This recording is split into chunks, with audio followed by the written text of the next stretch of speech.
2024년, 2023년 후반부부터 2024년 현재까지 계속 우리 성도들의 신앙의 덕목에 대한 말씀을 나누고 있습니다. 2023년도 말, 2024년도 초에 이렇게 좀 진행을 하려고 했었는데, 제가 여러분 아시는 분은 아시겠지만 강해 말씀, 강해를 주로 말씀을 전해왔는데요. 주제로 해서 우리 신앙인의 또 신앙적 덕목에 대한 주제를 가지고 한 해 쭉 말씀을 증거해가고 있는 중입니다. 오늘 우리 함께 나누고자 하는 신앙의 덕목은 한번 따라해 보실까요? 너그러움. 너그러움에 대한 말씀입니다. 말씀의 제목이 우리 다 같이 한번 읽어보겠습니다. 시작. 넓히고 너그러워지는 은혜. 넓은 것, 넓히는 것, 좀 개념의 의미가 있습니다. 너그러움, 용납, 관용 연결되는 개념이죠. 성경에 굉장히 중요한 그런 덕목이 되고요. 여러분이 이 말씀의 개념, 제목을 잘 새기실 수 있으시기를 바랍니다. 여러분은 어떻게 생각하세요? 여러분 스스로가 너그럽다고 생각을 하십니까? 나는 너그러운 사람이다, 그렇게 여기시나요? 스스로를 어떻게 생각하시는지요? 질문을 한번 바꿔볼까요? 여러분은 너그러운 사람은 누구를 생각하실 수 있겠어요? 참 이런 사람 참 너그러운 사람이었다, 참 너그럽다. 네? 이렇게 물어보면 그런 대답을 할지도 모르죠. 너그러운 사람 여러분 주위에 어떻게 누구 생각나는 사람이 있습니까? 그러면은 이 눈치 빠른 사람은 목사님이요, 뭐 이렇게 혹시 대답을 할지도 모르겠는데, 근데 그렇게 물어볼 수 있죠. 제가 여러분 저를 너그럽다고 생각하세요? 그러면은 어떤 사람이 아니요. 그러면은 그때 제가 허허허허 이렇게 웃으면 저는 너그러운 사람이겠죠. 이해가 되십니까? 그런데 그런 거 가지고 이렇게 좀 기분이 안 좋고 그러면 좀 너그러운 사람이 아닐 수 있겠다, 이런 생각도 합니다. 저는 너그러운 사람 하면 한 분이 생각나는데, 너그러운 사람, 저희 인생에 겪었던 너그러운 분 누구일까요? 그분은 바로 우리 아버지셔요. 우리 아버지는 참 너그러우셨던 분이었습니다. 굉장히 이제 배포가 크신 분이었고, 다 이렇게 품으시는, 그리고 언제나 긍정적인 분이셨고요. 너무 긍정적이실 정도로 늘 잘 된다, 잘 돼.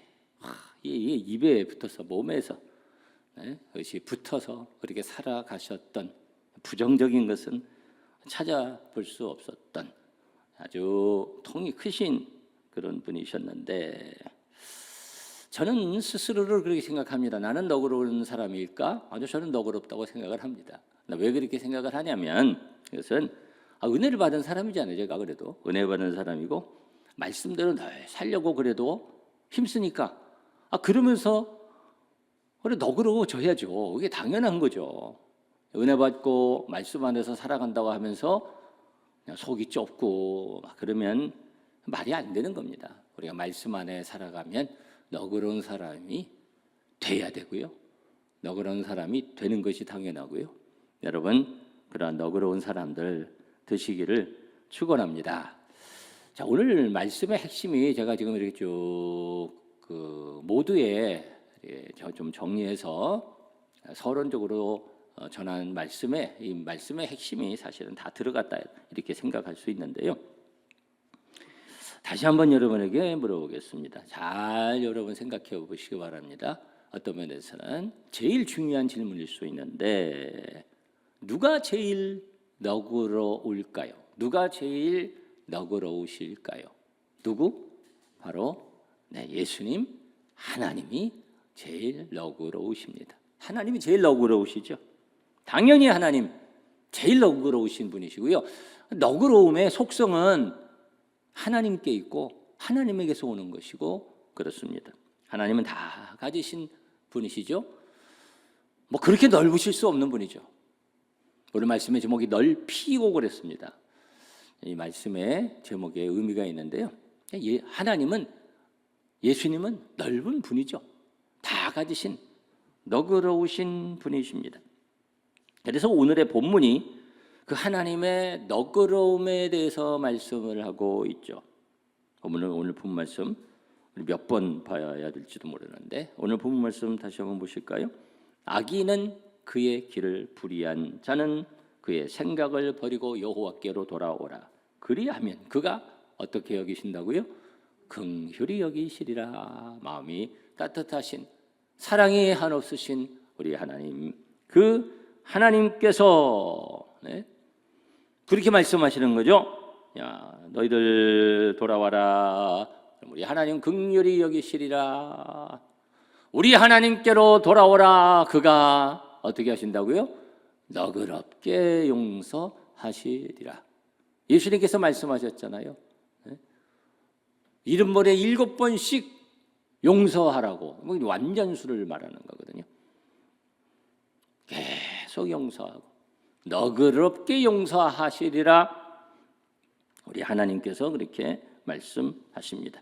그래서 오늘 우리가 말씀 나누려고 하는 덕목, 너그러움, 넓히고 너그러워지는 은혜, 우리 차원 이쪽 측면을 오늘 조금 더 강조해서 우리가 말씀을 보겠지만, 너그러움을 말할 때 관련해서 가장 먼저 생각해야 되는 것은 하나님의 너그러움입니다. 하나님의 너그러움. 나의 너그러움 이전에 우리가 생각해야 되는 것은 하나님의 너그러움. 너그러움은 하나님의 고유 성품입니다. 하나님은 너그러우시고요, 가장 너그러우신 분이시죠. 하나님은 너그러우심으로, 그 사랑으로, 그 품으로 우리를 보시고 우리를 품으시고 우리를 구원해 주셨습니다. 할렐루야.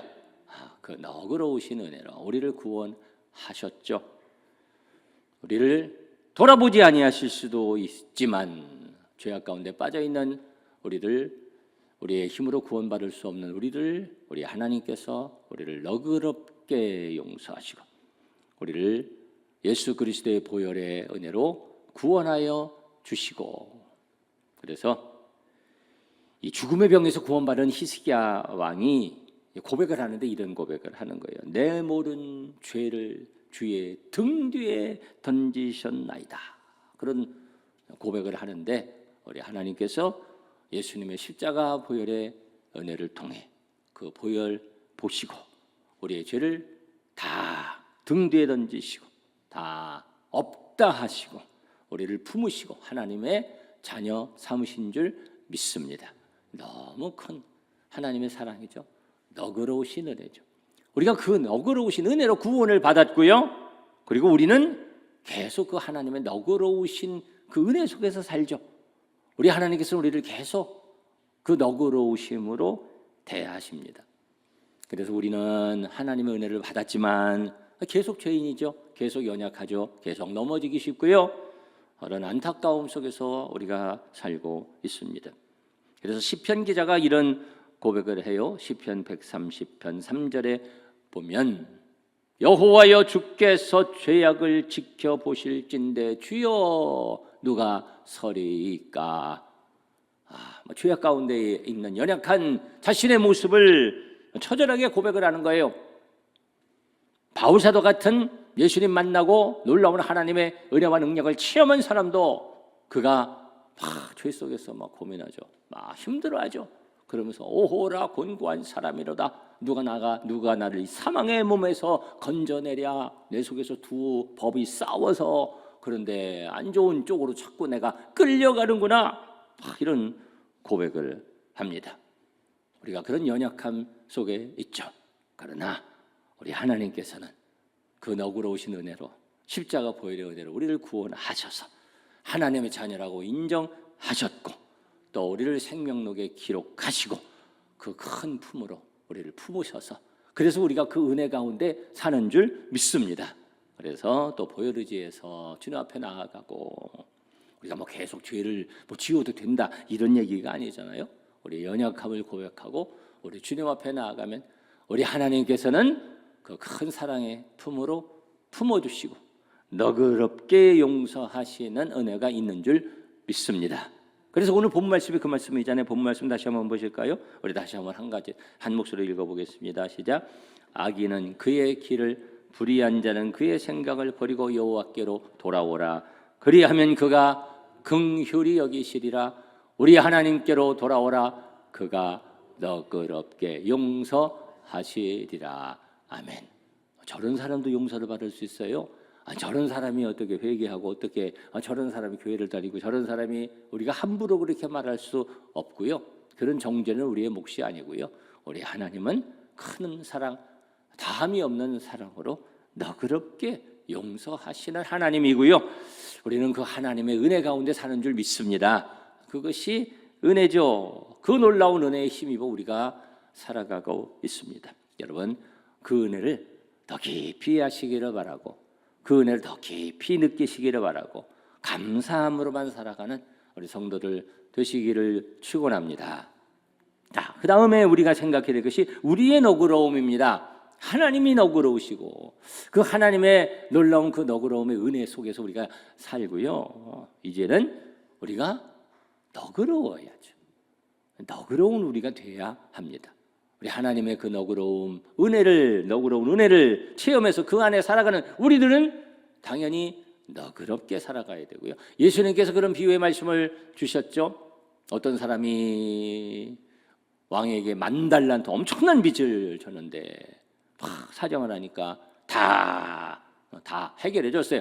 다 그거 그냥 안 갚아도 된다. 그런데 가다가 자기는 엄청난 그 왕의 너그러운 은혜를 받았잖아요. 근데 가다가 자기 동료 한 사람 만나가지고 100데나리온 얼마 되지도 않는 거예요. 그거 막 빚진 사람 만나가지고 너 그냥 멱살을 잡고서는 너 그거 갚아라. 그것을 알고서는 주위에 있는 사람들이 아이고 저런 일이 있을 수 있나 딱 해가지고 그거를 왕에게 고했더니 당장 다시 잡아들여라. 내가 이렇게 너를 너그럽게 대했는데 네가 그렇게 할 수 있느냐? 5개 1,000원 그런 예수님께서 비유의 말씀을 주셨습니다.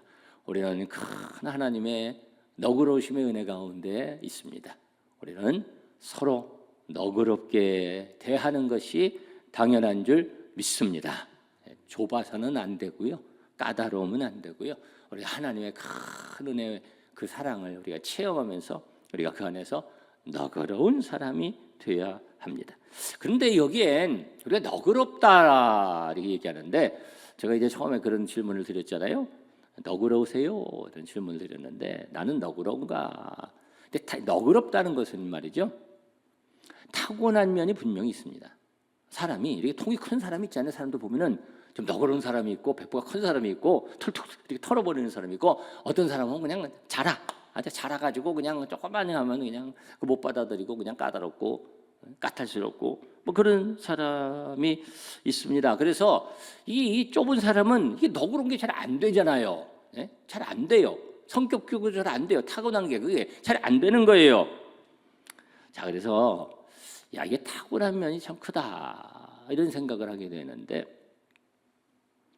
지난 주간에 제가 책을 하나 접하게 됐어요. 어떻게 책을 하나 접하게 됐는데 그 책이 와타나베 주니치라는 일본 저자가 지은 책입니다. 여러 베스트셀러를 지었던 그런 사람인데 그 책이 뭐냐면 둔감력이에요. 둔감력. 네? 둔감력 이게 감이 오세요? 읽어보신 분이 있을지 모르겠는데 뭐 인내력, 집중력, 창의력 뭐 이런 거, 뭐 친화력, 뭐 적용력, 융화력, 포용력 뭐 이런 얘기 있죠. 둔감력. 네.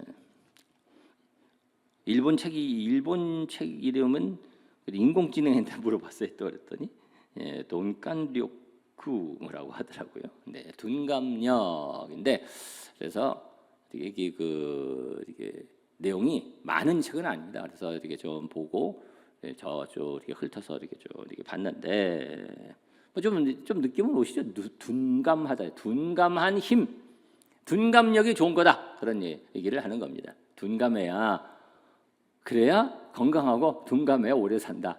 그런 얘기를 결론적으로 하는 거고요. 그래야 잠도 잘 자고 그래야 소화도 잘 시키고 그래야 사람들과의 관계도 좋고. 근데 둔감한 게 나 여자가 더 둔감하다 이런 얘기를 여자가 더 둔감하다. 애기 키울 때도 그러고 모든 것에 여자가 더 둔감해서 그래서 더 건강하고 오래 사는 이유도 있다. 뭐 이런 데까지 연결을 시켰는데 그게 얼마나 의학적으로까지는 맞는지 모르겠습니다만 많이 공감이 되는 그런 부분들이 있더라고요. 여러분은 어떠신가요? 여러분은 둔감하신가요? 민감하신가요? 네? 민감할 때 둔감하고 둔감해야 되는 때 민감하고 그럴지도 모르겠습니다만 둔감하다 좀 이렇게 그 비슷한 그런 개념이죠. 이렇게 포용, 너그러운 거. 네? 근데 이 둔감하다는 것 이런 것 자체도 타고나지 않으면 잘 안 되죠. 그런데 너그러운 것, 원래 좁은 것, 타고나기가 그렇게 좁혀 있는 그런 성격, 좀 이렇게 털털한 성격, 환경도 거기에 작용할 수 있죠. 근데 그게 타고난 부분이 사실은 많아요. 그래서 여기서 중요한 것이 뭐냐면요. 오늘 말씀의 제목이 뭐예요? 한번 다 같이 읽어볼게요. 다시 한번 시작. 넓히고 너그러워지는 은혜. 우리는 넓혀야 됩니다. 우리는 넓혀야 됩니다. 넓히고 넓다, 너그럽다 뭐 비슷한 개념일 수 있지만 우리는 넓힐 필요가 있습니다. 너그러움은 하나님의 것입니다. 하나님의 성품이에요. 하나님은 넓히실 필요가 없어요. 그렇죠? 여러분 생각해 보세요. 하나님이 뭘 넓히시겠어요? 하나님은 원래 넓으신데 하나님보다 넓을 수가 없죠. 뭐가? 하나님은 넓으신 분이에요. 넓힐 필요가 없어요. 하나님은 너그러우시고 넓으신 분이시고. 근데 사람은 이게 사람마다 이게 타고난 게 달라가지고 사람은 자체적으로 너그럽지가 않아요. 한계가 있어요. 그래서 우리는 어떻게 되냐면 넓혀야 됩니다. 사람은 넓혀야 됩니다. 생각을 넓히고 마음을 넓혀야 합니다. 자, 너그러움은 하나님의 것이고 넓히는 건 사람이 해야 되는 사람의 것이다. 이렇게 말할 수도 있습니다. 그래서 넓혀야 돼요, 자꾸. 네? 여러분 넓히시기를 바랍니다. 생각을 넓히고 마음을 넓히고 넓혀야 됩니다. 좁아지면 안 돼요. 자, 그런데 여기서 먼저 중요하게 기억해야 될 것이 있는데 아무 대상에게나 넓히는 건 아닙니다. 아무 대상에게나 너그러운 것도 아니고요. 아무 대상이나 다 용납하는 건 아닙니다. 아무나 품고 용납하고 너그럽게 하고 넓게 받아주고 그러면 되겠습니까? 그렇게 하는 건 아닙니다. 바울 사도가 이런 말씀을 하십니다. 고린도후서 11장에 보면 용납이라는 넓히고 너그러운 같은 그런 개념이죠. 용납에 대한 말씀을 많이 하시는데 고린도후서 11장 1절에 보면 이런 말씀을 하셔요. 원하건대 너희는 나의 좀 어리석은 것을 어떻게 하라? 용납하라. 청하건대 나를 용납하라. 너희들이 내가 좀 부족한 것 같아도 너희들 용납해 주기를 바란다. 우리 서로 부족한 것이 있어도 다 용납할 수 있기를 바랍니다. 그렇죠? 성도들이 주의 종에 부족한 부분이 있어도 용납을 하고 또 성도들의 부족한 점을 주의 종과 또 성도들끼리 또 용납하고 우리가 그런 관계가 돼야 되잖아요. 네? 그냥 좁아가지고 그냥 조그만 하면 삐치고 그냥 까탈스럽게 하고 그러면 되겠어요? 네, 자 이렇게 용납해야 되는 거죠. 근데 용납에 대해서 바울 사도가 이런 말씀을 하시고요. 그 다음부터 이상한 용납을 이런 용납은 아니다 이런 말씀을 하셔요. 4절에 이런 말씀하십니다. 만일 누가 가서 우리가 전파하지 아니한 다른 예수 이단이죠. 예수를 전파하거나 혹은 너희가 받지 아니한 다른 영을 받게 하거나 혹은 너희가 받지 아니한 다른 복음을 받게 할 때는 너희가 잘 용납하는구나. 당시 이단들이 많았거든요. 네? 너희들이 그런 이상한 것들 용납하는구나. 그런 거 용납하면 되겠어요. 이단들 용납하고 거기 대화하고 아이고 다 좋죠. 네? 다른 종교도 다 용납합시다. 뭐 이런 그러면 되겠어요? 그것이 종교다원주의 무슨 종교적 포용 그런 거잖아요. 그런 거 그런 거 용납하면 되겠어요? 이상하게 용납하면 되겠어요? 이상한 사조들, 문화들 그런 거 용납하면 되겠어요? 그런 말씀을 계속 바울 사도가 하세요. 19절에 보면 너희는 지혜로운 자로서 어리석은 자들을 용납하는구나. 그런 사람 용납하는가? 그건 아니다. 20절에 누가 너희를 종으로 삼거나 잡아먹거나 빼앗거나 스스로 높이거나 뺨을 칠지라도 너희가 용납하는도다. 이게 무슨 얘기예요? 네? 누가복음 강해를 하면서 예수님께서 그런 말씀을 하셨어요. 서기관들을 향해서 과부의 가산을 삼키는 자들이다. 제가 그 말씀을 강해하면서 사경회 이런 것과도 연관해가지고 네? 그런 일들이 있다. 네. 말씀을 왜곡해서 사람들을 아주 그냥 안 좋게 하고 뺏고 그런 일들이 있잖아요. 네? 예수님 시대 때도 있었고 그 전에도 있었고 지금도 있고 그런 좋지 않은 잘못된 그런 것에 이끌려 가지고 거기에 그냥 줄줄 끌려가서 다 뺏기고 엉망이 되고 그런데 아무데나 가고 그런 것도 다 용납하고 다 받아들입시다 됩니까? 아무나 용납하는 건 아니죠. 아무데한테나 너그러운 건 아닙니다. 요즘 그런 많이 요즘도 관심 있는 그런 나라에서 제정하려고 하는 법이 포괄적 차별금지법. 네, 여러분 아시죠? 포괄적 차별금지법. 그래서 성별, 젠더 어쨌든 그런 거 다 깨고 우리가 다 용납합시다. 다 인정합시다. 동성 간의 결혼도 다 용납합시다. 아니 아무데나 용납을 붙이고 아무데나 너그러움을 붙이면 안 되는 거잖아요. 죄는 죄고 그리고 회개하고 돌아오면 용납하고. 아멘. 어제 그 서울 로잔대회가 마쳐졌는데 아시는 분도 있고 이렇게 관심이 없는 분도 계시겠지만 로잔대회가 1984년 그때 처음 로잔에서 로잔 대회를 하고 그리고 10여 년 만에 한 번씩 세계 복음 선교 대회 그런 겁니다.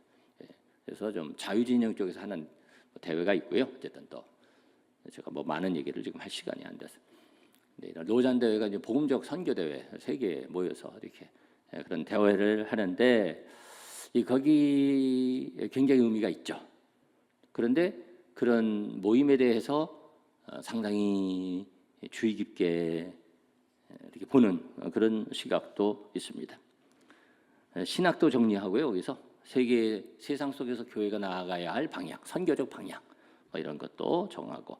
근데 이번에 이제 서울 로잔 대회에 대해서 좀 우려의 시선도 있었어요. 특히 뭐에 대한 우려의 시선이냐면 이게 동성애에 대한 그런 우려의 시선이 있었는데 이번에 그래도 어느 정도 저 같은 복음적인 그런 사람에게는 그렇게 썩 만족하진 않아도 그래도 좀 위험하게 봤는데 어느 정도 잘 좀 정리한 편이고요. 그래서 자유 진영 쪽 이런 쪽에서는 너무 근본주의로 회귀했다 이런 평가를 할 정도의 그러니까 잘 좀 됐다 이렇게 볼 수도 있는 거죠. 오히려. 그래서 그 서울 선언을 했는데요. 어제 벌써 했죠. 그 선언문이 나왔으니까 서울 그 선언문을 제가 쭉 읽어봤어요. 영문으로 나오고 한글 번역하고 조금 좀 미진한 부분도 있는 것 같은데 거기에 이런 내용이 있습니다. 네. 중요한 우리 세상이 돌아가는 것이 우리하고 전혀 상관없는 게 아니거든요. 그래서 중요한 부분이라 조금 소개를 해드리면 이 서울 선언에 이런 선언이 있습니다. 서울 선언에 우리는 개인이 우리의 창조성과 무관하게 젠더를 결정할 수 있다는 개념을 거부한다. 우리는 성별 유동성, 상황에 따라 경험에 따라 성 정체성 이런 것이 참 바뀔 수 있다, 유동적이다라는 개념도 거부한다. 이렇게 선언을 했고요.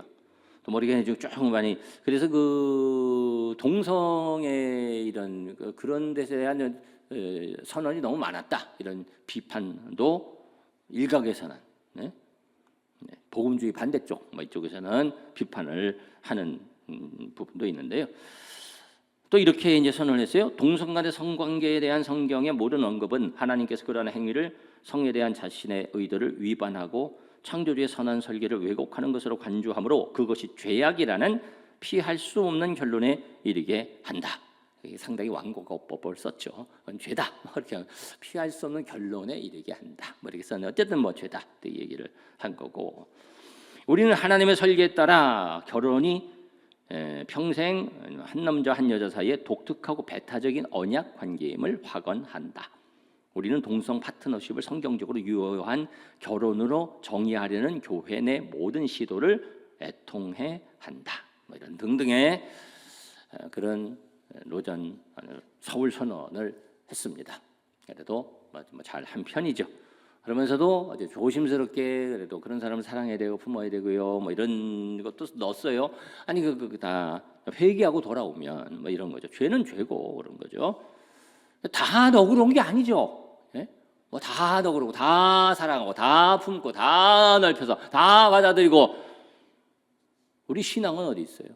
예? 하나님 말씀은 유일한 진리이고 오직 한 분 하나님이시고 우리 하나님께서 말씀하시는 그 말씀에 따라 우리는 살아가야 할 줄 믿습니다. 우리는 그런 부분에 있어서 배타적이어야죠. 그런 부분에 대해서는 단호해야죠. 그리고 우리가 품어야 할 부분에 있어서는 한없이 우리가 넓혀서 너그럽게 품어야 합니다. 어떻게 넓혀야 합니까? 어떤 방향으로 넓혀야 합니까? 우리가 분명히 알아야 되는 것은 이 기준이 없는 게 아니죠. 우리는 하나님의 생각과 하나님의 마음으로 우리의 마음, 우리의 생각을 넓혀야 할 줄 믿습니다. 하나님의 생각, 하나님의 마음으로 넓혀야 되는 거죠.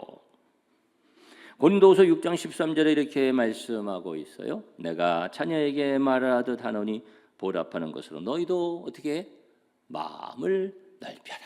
바울 사도가 우리 서로 마음을 넓히자. 성도의 교제 안에서 마음을 넓히자 이런 말씀하셨습니다. 우리 하나님이 우리가 기도하고 말씀 붙잡고 하나님의 뜻을 구할 때에 우리 하나님께서 우리 속에 역사하셔서 우리의 생각, 우리의 마음이 주장되고 넓어지고 그래서 넉넉히 품을 수 있게 하시는 그런 하나님의 역사가 있습니다. 빌립보서 4장 7절에 그래서 이렇게 말씀을 하죠. 모든 지각에 뛰어난 하나님의 평강이 그리스도 예수 안에서 어떻게 하셔요? 너희 마음과 그리고 생각을 지키시리라. 할렐루야. 그리고 그렇게 되는데 하나님의 은혜가 있어야 돼요. 내가 많이 넓히죠. 넓히려고 애쓰죠. 생각을 하나님의 생각을 채우고 하나님의 마음을 채우고 그리고 말씀을 우리가 받고 우리 성령의 감동하심을 구하고 기도하면서 자꾸 넓히는 거죠. 넓히려고 그렇게 하면서 우리 하나님 은혜 주시면 그러면 우리가 더 넓어지는 거예요. 하나님의 은혜로 넓어지는 거예요. 그냥 내가 막 노력만 해서 되는 것이 아니고 우리가 하나님의 은혜를 구하고 그 성령님의 역사하심으로 그 말씀이 하나님의 마음에 우리 가운데 자꾸 채워지죠. 그래서 시편 119편 32절에 이런 말씀하십니다. 우리 다 같이 한번 읽어볼까요? 시작. 주께서 내 마음을 넓히시면 내가 주의 계명들의 길로 달려가리이다. 아멘. 우리 주님이 마음을 넓혀주셔야 마음을 넓혀주시면 그러면 말씀이 깨달아지고 아멘이 되고 수용이 되고 그래서 내 생각과 마음이 채워져서 넓어지는 너그러워지는 그런 은혜가 있는 줄 믿습니다. 그래서 우리 자꾸 넓혀야 돼요. 자꾸 좁아지면 안 되고 여러분 좁은 여러분이 되지 마시기를 바라고 마음이 넓은 여러분이 되시기를 바랍니다. 너그러운 여러분들이 되시기를 바랍니다. 자꾸 넓혀야 돼요. 세상의 이치가 그렇고 영적인 이치도 마찬가지입니다. 이게 넓혔는데 다시 좁아져요. 이 회기의 본성이 있어요. 우리의 육성이 그렇고요. 원래 이 좁았던 생각과 마음이 사람이 넓어봐야 너그러워 봐야 그게 얼마나 넓어질 수 있겠어요. 그것을 말씀으로 주님의 은혜의 마음으로 우리가 이렇게 넓히면 자꾸 이렇게 넓히면 그때는 좀 넓어지는데 근데 다시 이렇게 좁아져요. 다시 쪼그라들어요. 다시 원상복귀돼요. 그게 자꾸 이게 본성이에요. 모든 것이 다 그런 본성이에요. 그래서 우리는 자꾸 넓혀야 돼. 또 넓히고 또 넓히고 또 넓히고 그러면서 그게 이제 조금씩 넓어지는 거예요. 한꺼번에 확 잘 안 된다 그 말이죠. 사람의 살아가는 것이 그와 같은 것입니다. 말씀으로 생각을 채우고 넓혀야 합니다. 넓히시는 은혜를 구하고 체험해야 합니다. 그래서 정말 더 너그러워지는 은혜가 있습니다. 여러분 넓어지고 너그러워지는 은혜의 삶을 사시기를 바랍니다. 까다롭고 인색한 삶이 아니라 넉넉하고 너그러운 삶이 되어야 합니다. 그렇게 살아가는 성도들에게 하나님께서 주시는 은혜가 있어요. 그 은혜에 대한 하나님 말씀, 성경 말씀 한 구절을 오늘의 결론으로 함께 나누려고 합니다. 고린도후서 9장 8절 우리 다 같이 내게 주시는 축복의 말씀으로 여러분 마음을 활짝 열고 믿음으로 받아들이시면서 우리 다 같이 한 목소리로 선포해 보겠습니다. 시작. 하나님이 능히 모든 은혜를 너희에게 넘치게 하시나니 이는 너희로 모든 일에 항상 모든 것이 넉넉하여 모든 착한 일을 넘치게 하려 하심이라. 아멘. 그런 은혜가 여러분들에게 넘쳐나기를 주님의 이름으로 축복합니다. 기도하겠습니다.